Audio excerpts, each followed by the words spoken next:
Hello and welcome to Versus Live. I'm Ross Merriam. And I'm Yorion Baumeister. And we've got Rob in the booth. Say hi, Rob. Hi, Rob. Rob will be taking all of your questions, comments, concerns, and burns in the chat. Make sure to tag at Star City Games so you can see them and send us favorites over to us.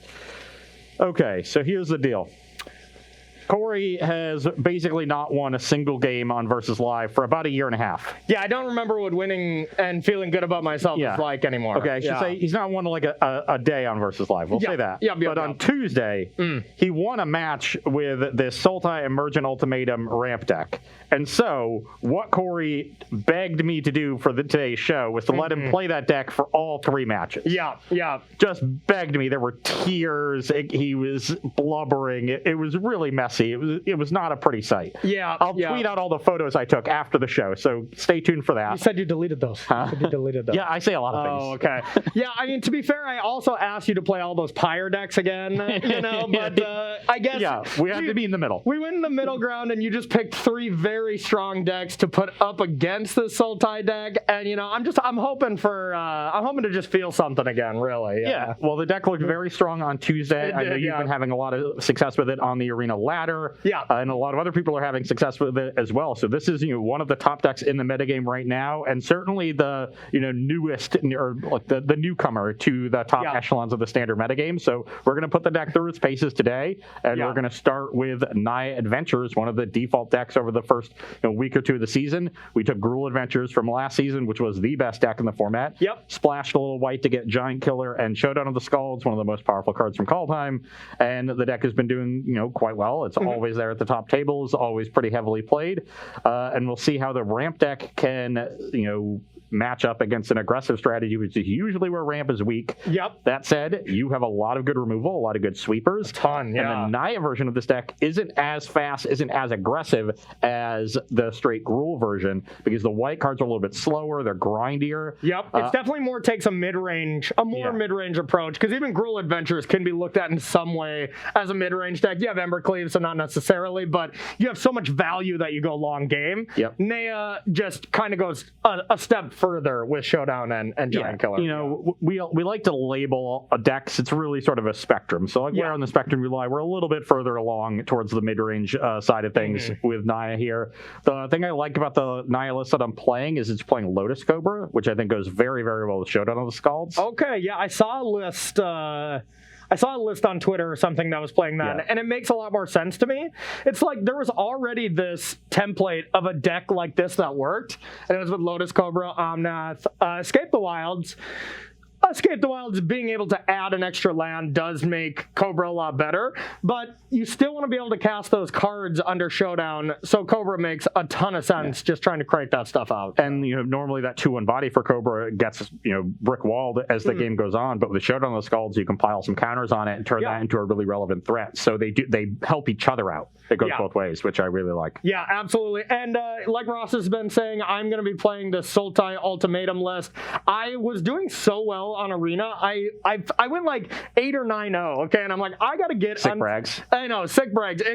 Hang on, I'm going to continue to brag for a second. But then I figured I would get untapped GG just because I was like, I want to actually look at these stats. And then after I got that, I went 11-1 with the deck. So I went something like 20-1 with this deck, getting ready. Tell me more. Please, I will. But I'm just saying, I think this deck is insanely powerful right now. And I even looked at like the most recent big event on MTG Melee that was yesterday, and it was, I don't know, like 150 people or so. And the overall deck breakdown kind of scared me. It was like 38 Sultai Ultimatums, and then the next deck was like 13. And it was Gruul Adventures or something. So I think a lot of people are starting to have those results with it. And people's natural way to beat it is with these tempo style decks. You get Is It Tempo, or you get Dimir Rogues, which is a tempo deck in a sorts, as well as being a control deck. And these Sultai Ultimatum decks haven't even tried to adjust to re-beat those decks. They were just there to prey on aggressive decks and mid-range decks. So I don't even think we've seen the final form of this deck, and it really leads me to believe that it's going to be one of the best decks, if not the best deck, for a while here. We were even talking on the way here how last season we kind of saw this exact shift where it was like these hyper-aggressive decks did well, Rakdos came to put them in their place, and then a Yorion deck came to put it in its place, and then, the Yorion deck stayed pretty good for quite a while, so we'll see if it remains the same. Yeah, no, yeah. I'm there with you. To me, this is an evolution of the Temur Ramp decks that we saw last season. Yeah. But I think it's significantly better because Emergent Ultimatum is a much more reliable, high-end threat than even Genesis Ultimatum. I think when the Genesis Ultimatum hits really well, it's the most powerful thing you can do. But sometimes you hit like 4 lands and something weak, or 2 lands and a Lotus Cobra, and maybe you get like 1 threat, 1 Terror of the Peaks or a Beanstalk Giant or something like that. But your then opponent you just had to kills play it. Terror of the Peaks. That is not a good card realistically in Standard. It's very easy to kill. Heartless Act, binding the old gods and stuff. There's a lot of ways that deal with that kind of card. But now you don't have to play these. With Emergent Ultimatum, the one thing that I love is it just never misses, right? You always get to pick 3 things that are excellent. They usually all kind of work together in some way. So even if you lose 1 piece, it's almost always Elrond's Epiphany because taking an extra turn is just messed up. But especially when you take an extra turn after casting some other powerful spell, whatever it might be. Yeah, the common things is like Velki, Cure Best of Sea Gods, and Elrond's Epiphany. And it's like, you want to give them Velki and Elrond Epiphany. I get to draw 4 cards, 2 from your deck, at worst, or I get to exile something, cast your thing, like... It's insane. Yeah. No, it's really, really powerful. And then you also get to upgrade your removal package where you're going from red removal. Bone Crusher Giant is really nice against the low to the grind aggressive decks. Yep. But black has way better sweepers with Extinction Event and Shadow's Verdict, and then just better spot removal in Heartless Act. Heartless Act is probably the best spot removal card right now. It just has to be. It's so good. You have ways to take advantage of it with showdown counters and stuff, but... It's very good. Yeah, but not many instants for me to be able to respond to Heartless Act. So, true. But I'll be able to hopefully spread counters around while you're tapped out. Yeah. Okay, you ready to do some battling? Yeah, let's do it. All right, you get to be on the play too. I'm always on the play. I'm always on the play. See, I have to get my sick breaks in while I can. Beating ladder opponents is all I got right now, Ross. Because I come to work every day, and you just destroy me, and then I go home sad. So I gotta take it when I can get it here. So. Oh, you're definitely gonna take it today. Well, bring it on, buddy. All right, I'm gonna keep. This hand is perfectly fine. And mold a 5, right? You have the grounds to talk trash, though. You've definitely earned it in 2021 so far. So this hand is obviously very slow on the draw, but my deck is not going to come out like super fast in a lot of games, right? Okay. There's like Edgewall Innkeeper, Heart's Desire, Lotus Cobra as the kind of low end. I could draw one of those cards on the first couple turns and hopefully get something going. The rest of this hand is pretty good. I'm going to keep it, but I don't like it. Okay, I got to try on past you. This is another one of those hands that I think Corey would snap keep and not think twice about. Yeah. But we shouldn't trust my results on versus. I've been getting beat down. Okay, and now I have a choice between my 2/2 drops here. I think I want to lean on the Tome here. I don't really want to play the other card that could get stomped. So, and you always got to be very careful about your mana because you are playing, a triple green, double blue, double black spell. So you really do got to be conscious here and not... It'd be hard to play Magic while unconscious. Yeah, it wouldn't be easy. I don't know. Some people, I've watched some people play, and I question their conscious level. So. Just subtweeting me. I was going to say, just subtweeting me out there. Total middle pass to you. Okay. We drew something to do, so that's nice. Don't think this Shadow Skull Smashing is going to end up doing anything. Take 3? No, I drew a Heart's Desire. Oh, okay. It's a turn 2 Heart's Desire there, so you lose. It's not very good. Yep. Okay. Shaheen will be joining my side of the battlefield. Okie dokie. And it'll be your turn. Now I'm debating if I want to use this Tome. My turn's pretty set up, and I don't really need anything yet, so I'm not going to. All right, now do I want to draw a card with that Tome, or try to just play my card? card. Big fan of waiting on the tome, by the way, when when your hand is already set and you don't think your play is realistically going to change, there's just no reason to use it. Then I'm going to put this tapped and I'll pass to you. A Tangled Florahedron, say. Tangled Florahedron. Well, I will attack for 1. Ooh, I'll take it. 19. 19. I like to fake you out. Do you now? I do. Well, I will play a Branchloft Pathway and a Kazandu Mammoth. A Mammoth? I faked you out. You probably thought I was playing Lovestruck Beast. I sure did. It didn't matter. All of them were marked for death, so... all right. I got Binding the Old Gods. We'll kill that, and I don't really want to block, so I'll get in there. Okay, 19 all. Here we go.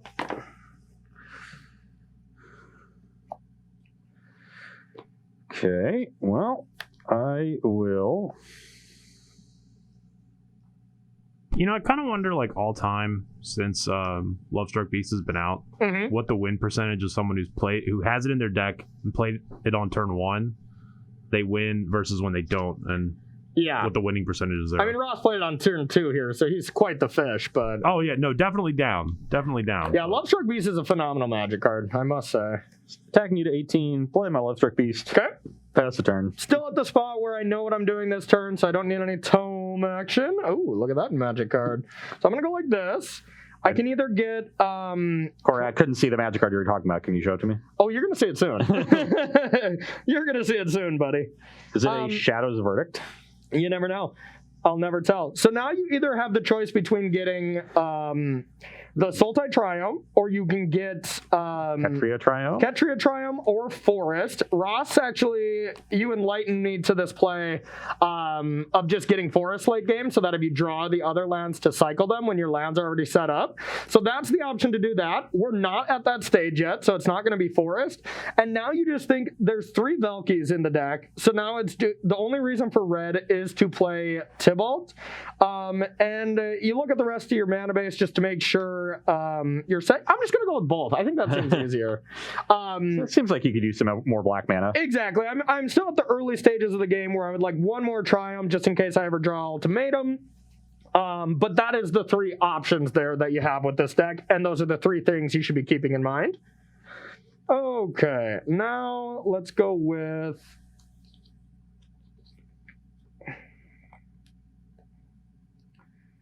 I have a Swamp and a Binding the Old Gods, and I'll pass to you. I don't like this. You don't?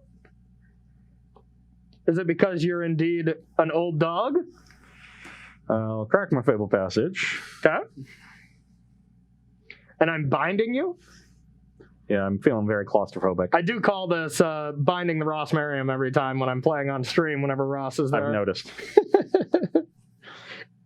But hey, it's all in good fun. It's just me calling you old, in case you were wondering. I just assumed it was you calling me a god because I beat you all the time. A lot of people do say that as well. And you know what? I was like, on Versus Live this month? Yes, I have to agree.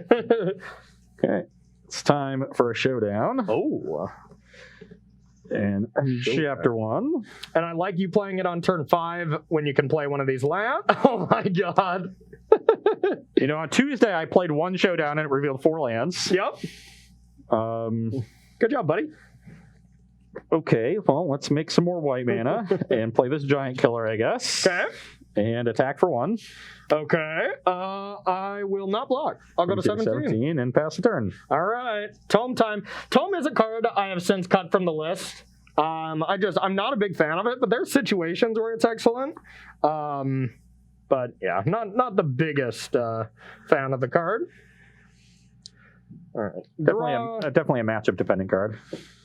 Okay, I have Death Touch. I'm going to go get that Ketri Triome now, because this is the only way to get red mana. There's not a mountain, because it does not work well with Emergent Ultimatum, believe it or not, so you never want to draw that. I've seen lists that play some Crag Crown Pathways.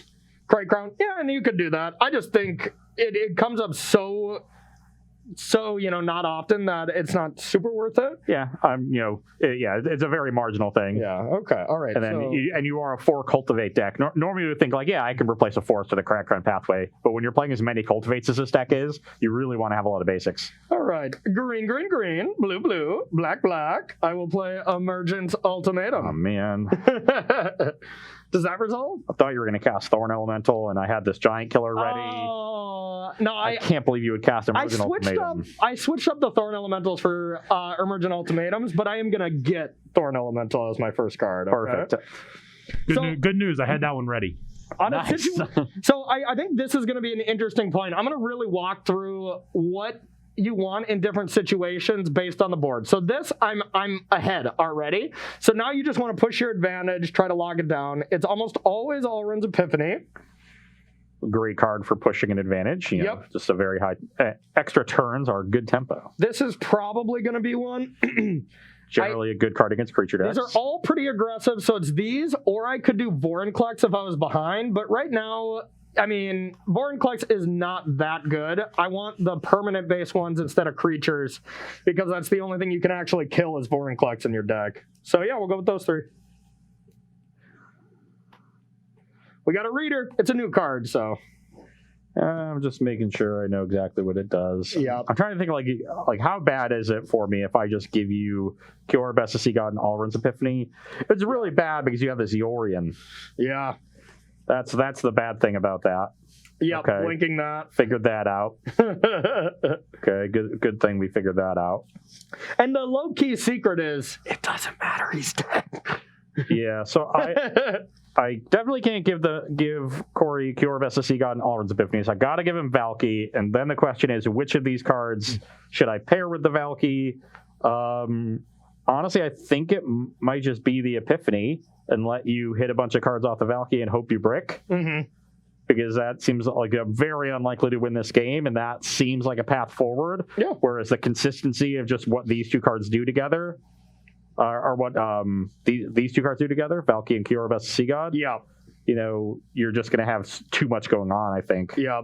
And that's the thing is Valky is usually the one I get the most. People give me the most. And Valky just finds more ultimatums, Yeah. So this gets shuffled back in. Oh, yeah. That's the thing I love about Emergent is that it shuffles it back in. That's the biggest thing to me. And yeah. Yeah, that's kind of a tilt. Okay, this is exiled. Okay, that's exiled. Now, you know what? I think I'm actually going to cast the flip side, though, instead of Valky. That's really weird because I showed you I had a creature in my hand you could have taken. Oh, yeah, I know. Foolish. So we're going to go like this. This is going to exile. We got some birdies. Just can't believe you would make such a rookie mistake. I know. I guess that's why you've been losing a lot. Yes. Thank you, buddy. All right, give me that top card of your deck. Hopefully it'll be a land like I always flip the showdown. Oh, no, it's a great hand. Well, I can't cast that like ever, but... I mean, you have the mana to cast it. Yeah, that's good. You could literally cast it next turn. Okay, draw. The good part is you just don't have many creatures. Yeah, draw, Death Touch. So my creatures. Now, none of I can't exile Showdown, so none of these I really care about. So we're going to tick up again. Now we're at the ultimatum. Okay, here's another great hedge. Okay. Extinction event. That's actually a pretty good set of hits for me. Yeah, it wasn't bad. Okay, so yeah, Great Henge would still cost, 8? Go into play. And I don't have many creatures to follow it up, so this is not something I want to jump to do. You do have the Yorion there, though. You got one. Yeah, that's true. I could see this turn being Great Henge by Yorion, go. Yeah, Maybe I think instead I'm going to start with a draw. Oh. That's probably a good one. Is that Emergent Ultimatum? Is that a good one off the top? We're done here. Okay. I drew a lot of the white cards, and they're actually among the weakest in the matchup. Yeah. You want to be more of a Gruul deck here? Yeah, you kind of do. And if this deck becomes more popular, and honestly, that's the transition I saw. I'm blanking on the name of the tournament, but it was some big Japanese tournament. Whatever it was called, and they're usually pretty on top of just metagame shifts and stuff like that. I think it was the big Magic events. Those are just really well-run events, and usually a lot of good decks come from them. And Gruul was the second played deck, so it makes sense that people are trying to adjust in that way already, where they're just like, these white cards are not that good against the new hot Sultai deck, so I switched to just a linear Gruul deck. Who knows, Yeah, that makes a lot of sense. Certainly seems like it would have done me better here, but we are going to take a short break and get into some sideboarding, see what I've got to help me out in this matchup, and then we will come right back and finish out our first match between Naya Adventures and Sultai Ramp. Don't go anywhere. Welcome back to Versus Live, where we are sideboarding in our matchup between Naya Adventures and Sultai Ramp. On my side of things, we're trying to get more aggressive. That's where these questing beasts are coming in. They're going to replace some of the other, high-end cards that are in the main deck, the fourth Showdown, the one Crowan War, and the third Henge. All cards that are, pretty good at helping me grind through removal, or the Crowan War get through big creatures, but we got to be fast in this matchup, because even though Corey does have a good amount of removal, his end game is so powerful that the pressure is on my side of the matchup to get the game over with. I'm also bringing in a couple copies of Klothys because Corey doesn't really have a way to answer it, and it's a card that can deal the last 4 to 6 points of damage really, really well, even in the face of the really powerful stuff that Corey is doing. Yeah, or some games deal the final 12 points of damage. Some games Klothys just takes over. Yeah, just holding a bunch of spot removal and stuff. It's just like, oh. Yeah, and it also, the threat of it will potentially force you to, be more aggressive yourself, which might open you up to Embercleave or other plays on my side. Cutting a couple giant killers because Corey doesn't have a lot of targets here. Leaving in 2 because we know there's this Yorion that we likely have to deal with at some point at the very least. There's always a Yorion. Yeah, but trimming down on a lot of the white cards. We're really just trying to be more of an aggressive Gruul deck in this matchup. Okay, so since Ross is going full Ricky Bobby on me, trying to go fast, I'm definitely going to try to bring in more removal here, taking out the 2 cards that I since changed to just 2 negates in the main, because we're seeing more Ultimatum. We're seeing my bad matchups be these rogue decks. Is it Tempos? And I've just never really been a big fan of this card anyways, but it'd be the same slot that'd be coming out if I was maining negates or not. So taking these out because they're not that good against anything with questing beasts trying to be aggressive on me. And then taking out the third Valky. I have since figured out that just 2 of them is fine. I never want to play the front half against you because you have Bone Crusher Giant. I could take Bone Crusher and maybe hope to level it or something. That's the ideal scenario, but it's also really the only scenario where it's good. Exactly. And if you just have another one and then I'm never blocking with this, I don't want to turn it into a Bone Crusher to use up a turn. On 2, I'd rather just be eliminating or Heartless Acting or Omen of the Seeing. So this really is just a Tibalt most of the time, and 2 of them in your deck we have found with the Emergent Ultimatum plan is good enough. 2 Elrond's Epiphanies, 2 of these, your 1 bullet of Vorinclex, Jorabest the Sea God, and stuff like that is usually enough.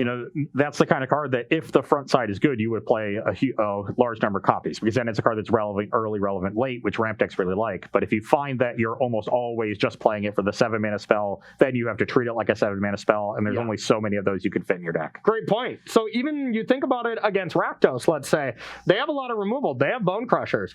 I max out there because you have the chance of playing it on 2, they have Kroxa and the game's over. And they don't have a way to kill it. You turn into a Kroxa and the game ends. So there is those matchups where it's just an auto win.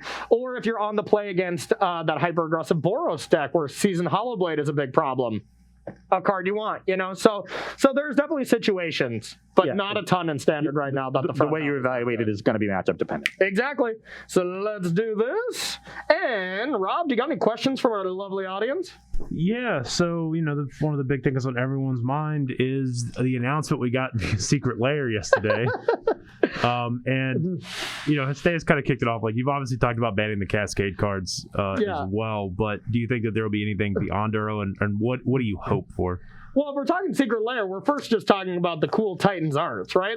It's a Rip Sun Titan. Yeah, it was a announcement about all these super cool Titans. So that was your question naturally, right? It's just the cooler of prime time, all this stuff. Yeah, right? why did Sun Titan get left out? Yeah. Oh my God! Honestly, so they made arts of all of the Titans, and Sun Titan is the one they left out to make Uro, and now Uro is getting banned. I guess that's the thing. But so when you say Sun Titan got left out, does that mean they made a Frost Titan?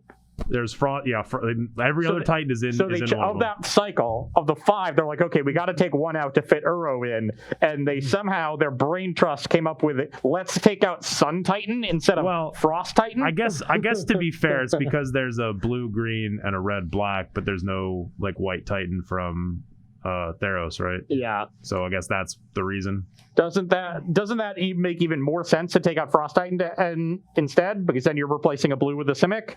Yeah. Shouldn't that even push you towards that direction even more?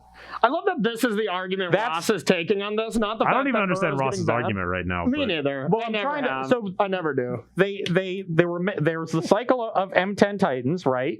And they had to take one of them out from this secret lair product to fit in Uro. No. It's because there's a blue-green package and a red-black package, and that leaves out one color. Yeah.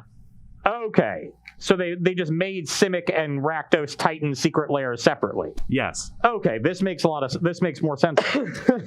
I thought these things were just random sets of foils that people bought. I don't know how any supplementary product works, Rob. Well, you're gonna have to learn now because big announcements that relate to the formats we play are now in secret layer announcements. I don't have. Well, I have to learn where to find those announcements, but I don't have to learn how secret layer works. I just need You still have to read the articles of secret layers. I can read in English. That's fine. I don't have any problems there, Corey.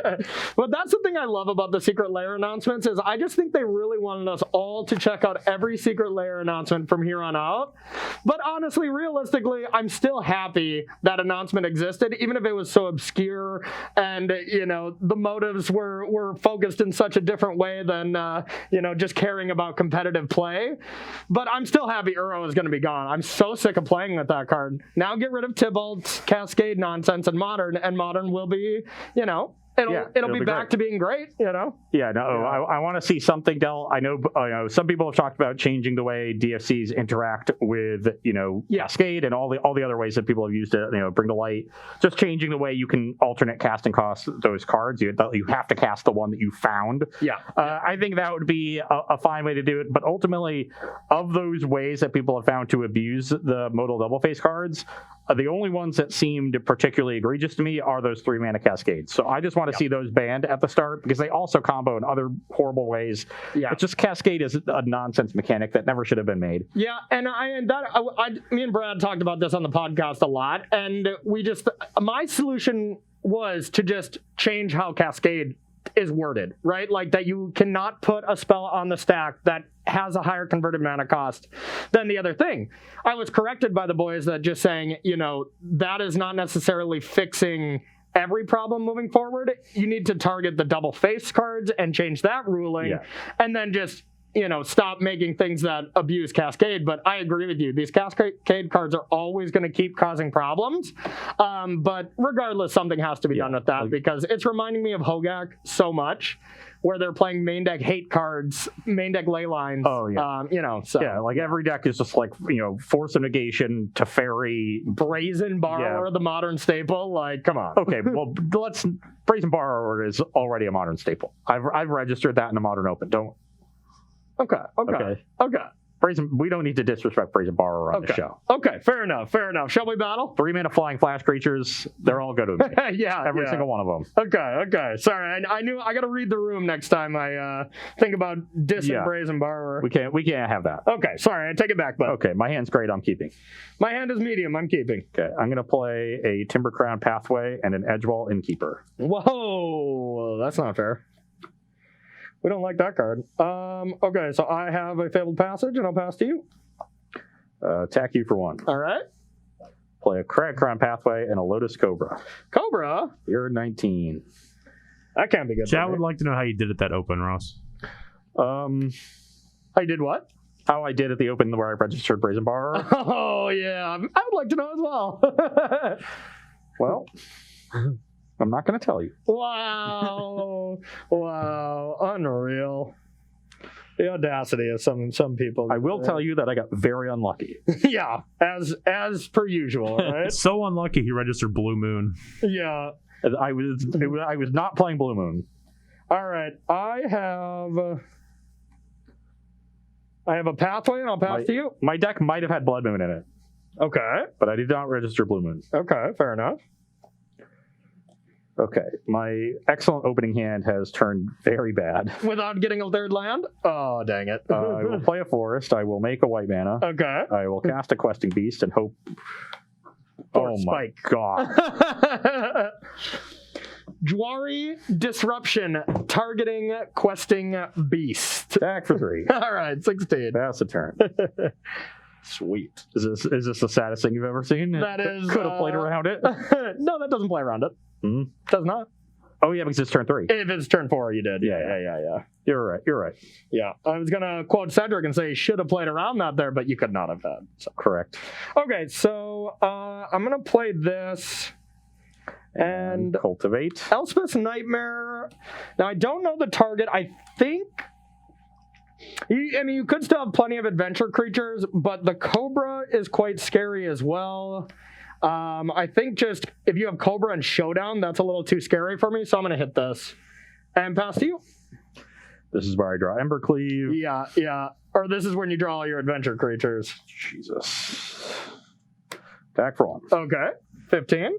You can go. Oh, okay. Let's see what's in your hand. How bad is it? My 4-land awesome opening curve hand has turned into 7 lands. Okay. Not bad for me. Okay. I'll take nothing. Now I'll take 3. Okay, I like that. And play the Cadillac. I don't like that. Okay. And pass to you. So you're 12? 12, yep. Cadillac. I heard someone say that name for that card, and I laughed out loud so hard. It's so funny. That is easily one of the most Corey names for a card I've ever heard. Yeah. Lotus Cobra. Oh, okay. You're up. Exile that graveyard, sir. Good, sir. All right. Let's go with Crew the Cadillac, make a cat. I shouldn't have played this pathway. I should have played Fable Passage and just left it uncracked. Okay. That way, if I draw Showdown of the Skulls into another Fable Passage, I could potentially generate the maximum amount of mana. That makes sense. Take 4? Oh, yeah. Yeah, I'm just taking it to the face. Okay. And then... Kitty's got claws. Okay, so now I have some good options here. No, you don't. Yes, I do. Is one of them leaving forever? No, that one will never happen. You're stuck with me forever. Is one of them passing out at the table so I win somehow? Nope, but it's putting Yorion into my hand and I'll pass to you. Okay. I'm setting up for a nice value turn a little bit down the road. You know what we need is like a big like confetti cannon for whenever like you cast Yorion for like the millionth time. Oh yeah, no kidding. We would need some confetti in the past though. Go. Omen of the Sea. Oh. I'll keep this top card. Draw. Untap. Draw. Oh, look at that card. All right, so now let's go with... I got Binding of the Old Gods. Let's go with Innkeeper. You got enough mana. That's the reason I bought Yorion, just because now I'll be able to back-to-back Binding, Crew, attack, get a kitty cat. I'm at 10. All right. And then I will play a Triumph and pass to you. Why would you give me hope? You're supposed to draw a land there and concede, right? I know. Oh, it's a showdown, eh? Yep. Okay, yeah, that is good.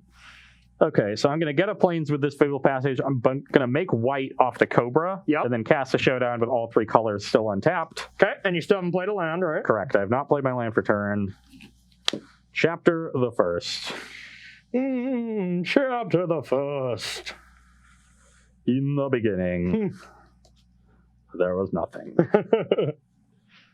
Then the Big Bang happened, and there was something. See, I go to like, it was a cold, dark night. Like the Warren G chapter 1. Call me Ishmael. All right, 4 cards. What's the opening line of Pride and Prejudice? That's the one I'm thinking of. Something about like a suitable husband. I've never seen it. You mean Reddit? They've made movies of it too, but I was referring to the novel. Okay, we can work with that, I guess. It's not great. I wait for the movie version of everything to come out, just so you know. So play Lotus Cobra. Okay. I will play a Pillar of Urge pathway, I guess. Make 2 green with the 2 Cobras. Yep. Cast Kazandu Mammoth. Okay. And then pass the turn. Okay. I got a lot of kitty cats. All right. Let's go with... Can I borrow that Yorion? No, you may not. I was going to go get the Country Triumph, but I just drew it. I promise I'll give it back. And here's the spot where I want to get Forest. I got the colors. If I draw the land, I think I'd rather cycle them. According to Anderson in chat, the first line is, "It is a truth universally acknowledged that a single man in possession of a good fortune must be in want of a wife." There we go. There we go. Yeah, that sounds right. I'll pretend that would make sense in that context, but sure. I was just trying to think of famous literary lines. The line itself didn't need to make sense. All right. Famous literary opening lines. Okay. I will play Country Triumph, and if I crew this... Yeah, okay. I'm going to Yorion, blink out these, crew, attack with everything, make a kitty. Cat Squad, coming in. And I am at 10. 10. So I'd suggest you do some blocking.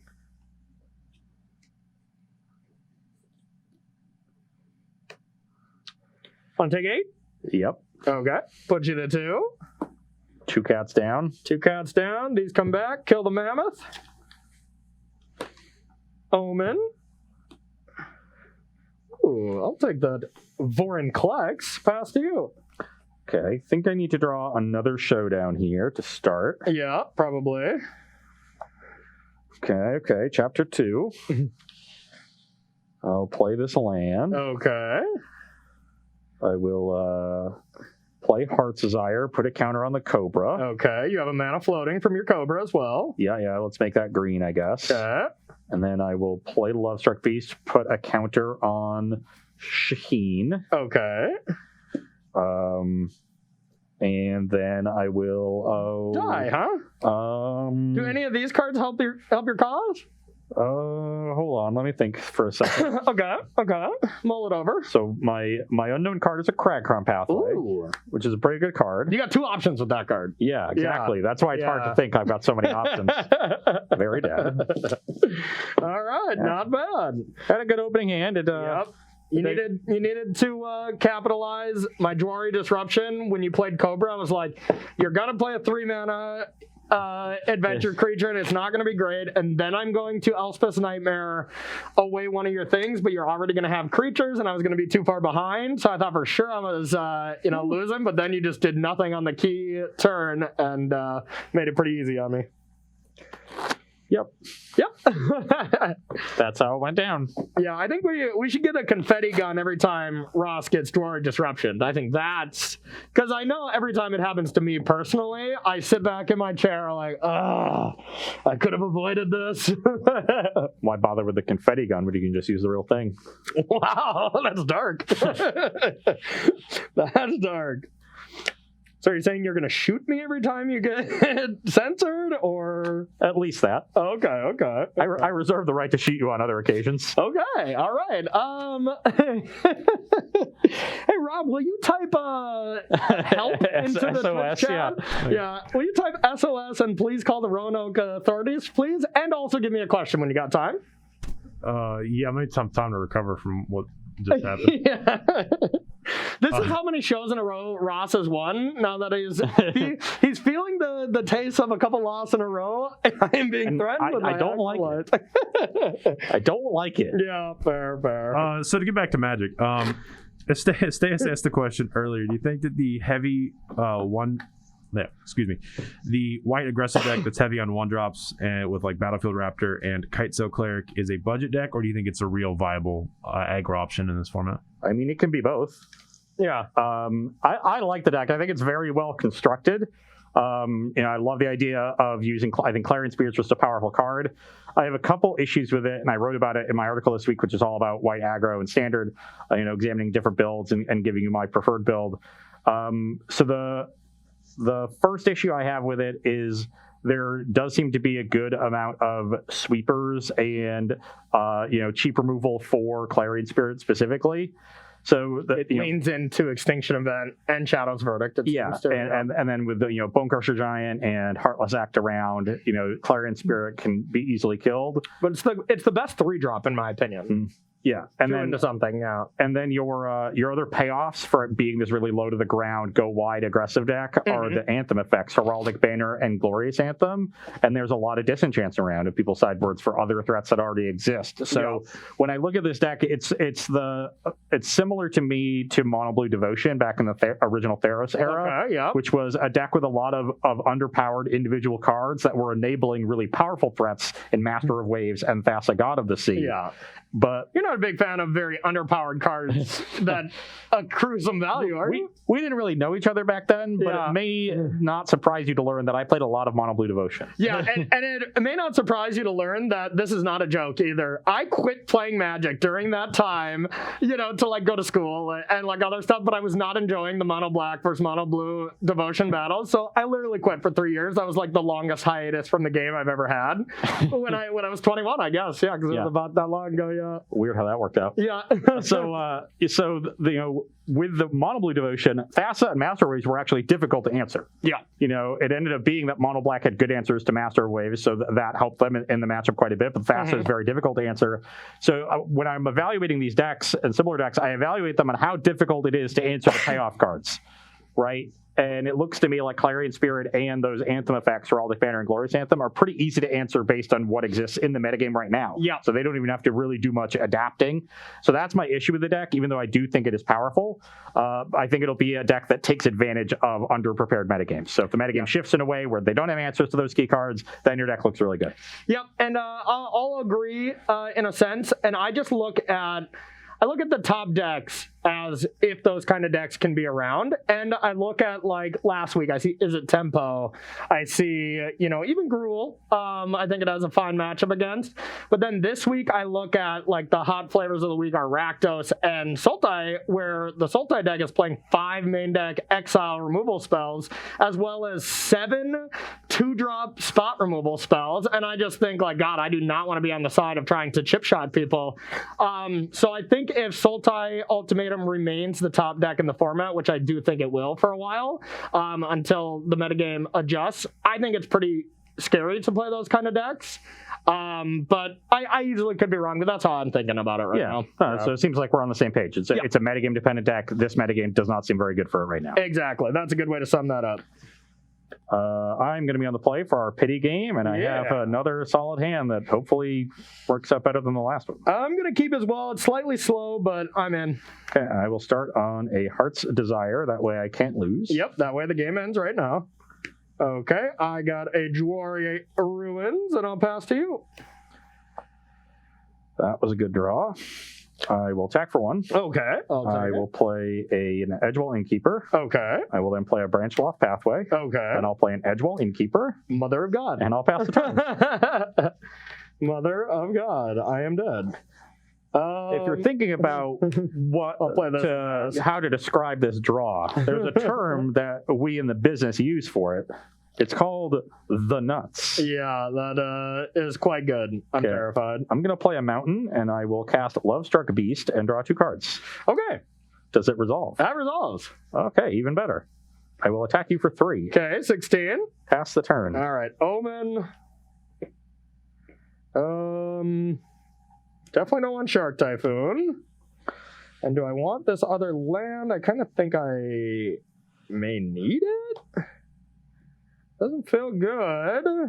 Maybe I need something to play next turn.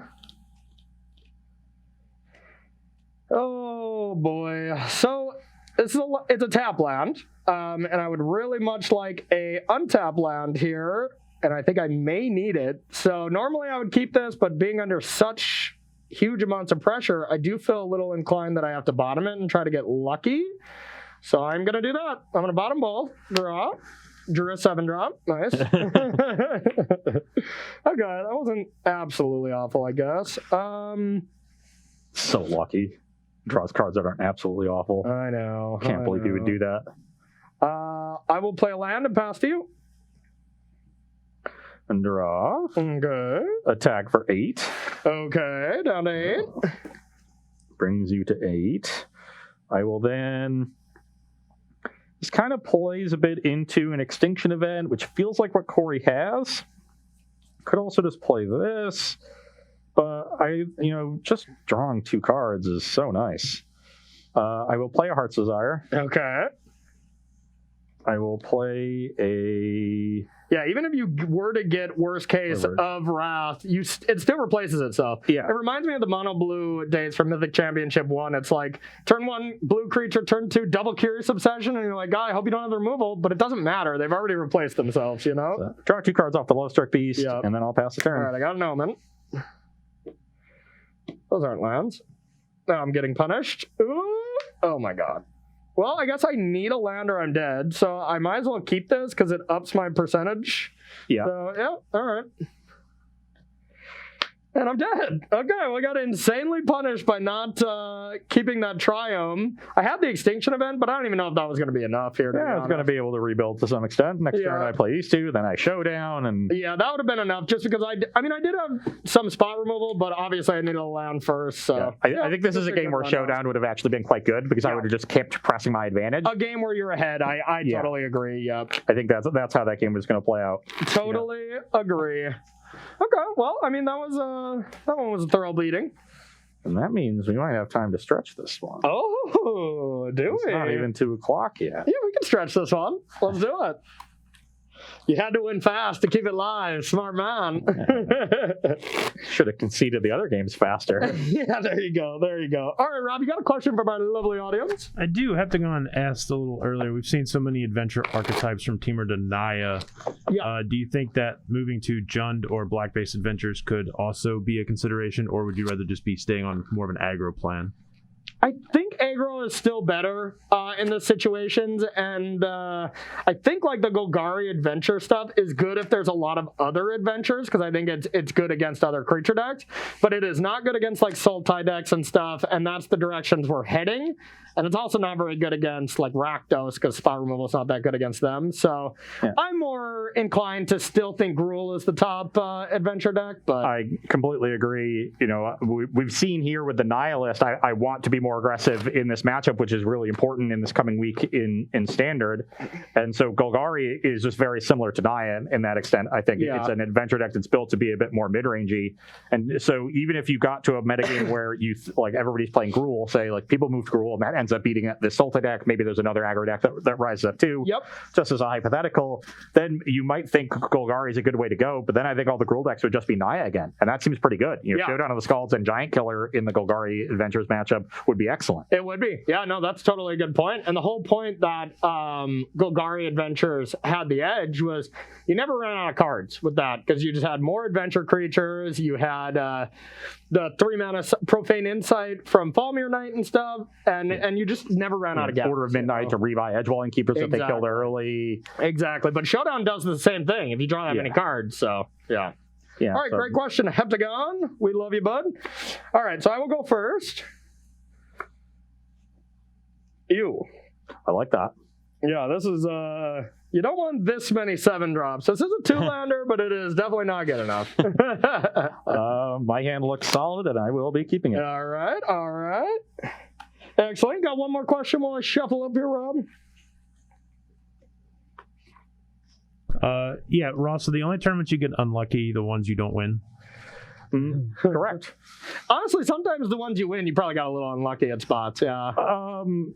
Yeah. So yeah, that's actually a good point. I knew I'd set myself up for. So the best way to say it is that in all of the tournaments I don't win, I've gotten unlucky, and potentially in the tournaments that I did win, I've also gotten unlucky. But it's unclear. Yeah. In those tournaments I've just played so well and built my deck so impeccably that I've overcome that natural, bias of the world against me. So it really just makes it all the more impressive. Yeah, that checks out. I gotta try them. I'm mulliganed. It's on to you. I have a forest. Okay. Silly goose. All right, I got a forest past you. Now I have a Needle Verge Pathway and a Lotus Cobra. Okay, that resolves. You're up. Ooh, no interaction for the Cobra on turn 2. I like that. No. My hand was a little bit of a clunkster here, but we'll live. Pass to you. Clunkster. A little bit of a clunkster. Ooh. Well, I have a branch loft pathway. Let's make a green with the Cobra, play Kazandu Mammoth, and attack for 2. All right, I'm at 18. Pass the turn. So can't get Extinction Evented for value here, but I imagine there will be some sort of interaction. Yeah, I got some interaction this time. I will be binding. I don't know what I'm binding. I think it has to be Mammoth, just because I don't want you to go fetch land, Great Henge. So we'll do that, and I'll pass to you. Well, I wasn't going to do that, so... So you got me. And now I have something of an interesting decision to make. Okay. Definitely going to get in for 2. That was a pretty easy decision, yeah. So you're at 16. That I am. Now, which of these 3 drops do I want to play? One applies a little bit more immediate pressure. One potentially... I think I'm just going to go for the immediate pressure in a matchup where I need to be pressuring you. Sure. So I am going to play Boulder Loft Pathway. Okay, I will make a red off of Cobra. Okay. I will stomp you and play Bone Crusher. Ouch. I'm at 14. Pass the turn. All right, I'm going to draw. I'm going to go get myself I'm going to get the Sultai Triumph here. I definitely still just want to smooth out my draws. And then the nice thing about being on the play against these aggressive decks, it's so good going by Yorion, binding into Yorion. Always a pretty strong play, and it's going to be pretty tough to not want to do that this turn. All right, so yeah. Probably should have thought about that. Yeah, let's go like this. Let's blink, hit that, and pass to you. Yeah, regretting my decision. Maybe that's a neat one. Guess I could just do this. That could be cool. Cool, he says. Yeah, cool. That's what the kids are saying nowadays, right? Is cool.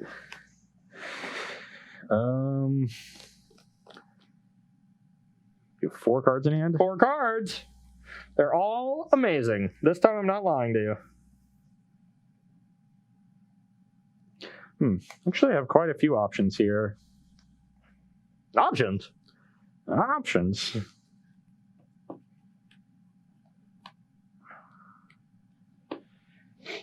My guess is I'm just getting Emergent Ultimatum next turn. I only have 6 mana. So I think what I want to do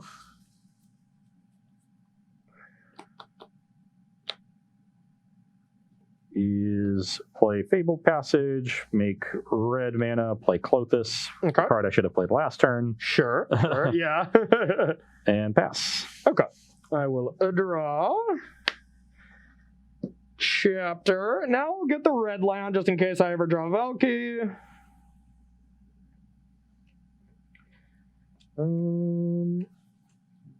Now I have an absurd amount of busted options. And what is the best? All right. To crush your enemies and hear the lamentations of their women. Yeah. Isn't that a line, Rob? Oh, I guess this was a pretty bad no land. idea. This was a bad land to draw because I can't ultimatum, but I can time walk. It's like the Conan. I think it's Conan. All right, so I'll like that.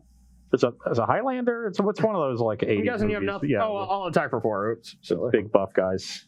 If it's Highlander, I feel disappointed that I don't remember that. Draw. I have death. I've never seen any of them, but I feel like I'm it's one of those. Okay. Someone in chat has to know. One person. No. Yeah, it's Conan. Yeah. All right. Conan. I have an emergent ultimatum. Yep. Dun dun dun dun dun dun dun dun. Okay, so my considerations. I'm just gonna go and mark you up 3-1, Corey. Thanks, bud. You can probably do that. These are the thoughts. So I think it's just these 4, and it's which one I don't want. It's probably Vorin Collects. Just in case. Yeah, no Clexington. There you go. The trifecta. I just don't think I can give Corey the time walk. I think here. you actually die if you give me the time walk, yeah. Yeah, time walk. I guess. You couldn't do time walk in Kiora, almost assuredly. So you maybe could do time walk in Velki, but you do take 6 and then 8. Oh, yeah. So the time walk is 14, but just by itself. Yeah, so it's not quite lethal, but it's pretty damn close. Yeah, it's very, very close. Yeah, I don't think you have a way to do the last 2, but like I wouldn't have a way, I think, to stop anything. So, yeah, that goes back in your deck. All right. You got to do everything. Here you go. Let me just help you out here. Thank you. Oh, we need 8/8. I need an 8/8. All right, so I get this. 5. Now, do I want to do anything here? Yeah, I will exile Cobra. Play it. And attack for 6. I'm a 10. Thank you. And pass to you. The Kraken. It has hexproof, though, but that's okay.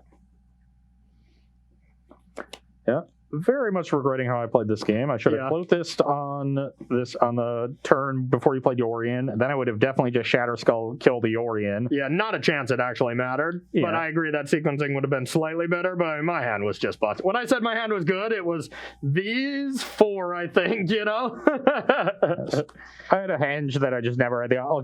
Yeah, I swear, every time I watch people play with henge, they just go like, turn 3 Love Struck, it lives, turn 4 henge, you're dead. Yeah. I've never done that my entire life. Yeah, I do think I don't understand how people are able to cast this card as often as they do. I do usually take out henge with this high of disruption. You know, just so much spot removal. Like I can't let you saw me prioritize all options to keep you off henge at all times. Yeah, and that's what everyone does all the time. So maybe so I probably should cut another henge and have the 4th showdown in my deck. So 50-50 that henge is a showdown. Yeah, and it would have been better. Would not have been close to good enough. No, my draw was absolutely phenomenal, and we just saw the power of this deck. You know, you won the nice game when you had the absolute nuts on the play, and I still think I had game if I and you stumbled. If I just Extinction Event on 4 there's a chance. I still think I lose that game, but there is a somewhat chance. So, all right, everyone, that does it for the first one. What's the second deck that you're putting up against Sultai? Second deck is going to be probably your weakest matchup among the field, and that is Dimir Rogue. Yeah, this one's going to be tough. I've since added more escape cards to the sideboard, but I don't have them here, so going to be a bit of a tricky one. We're going to take a short 7-minute break, and then we'll be right back for round number 2 here on Versus Live.